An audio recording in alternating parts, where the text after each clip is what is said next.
किसी गांव में एक साधु रहा करता था।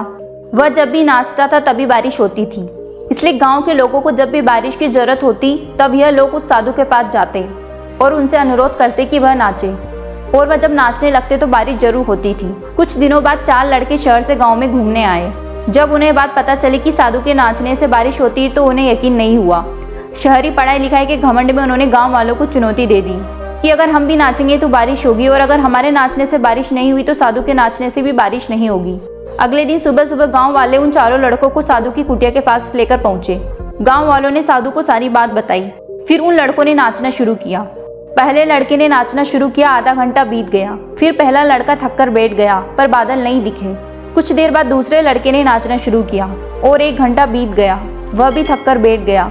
बाकी दोनों लड़कों ने भी ऐसा ही किया पर बारिश नहीं हुई। अब साधु की बारी थी, उसने नाचना शुरू किया। 1 घंटा बीत गया पर बारिश नहीं हुई। साधु फिर भी नाचता ही रहा। नाचते नाचते 2 घंटे बीत गए पर बारिश नहीं हुई।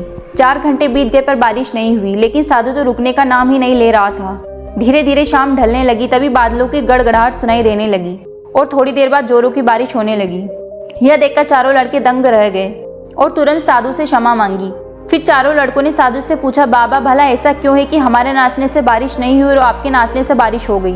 साधु ने उत्तर दिया, जब मैं नाचता हूँ तो 2 बातों का ध्यान रखता हूँ।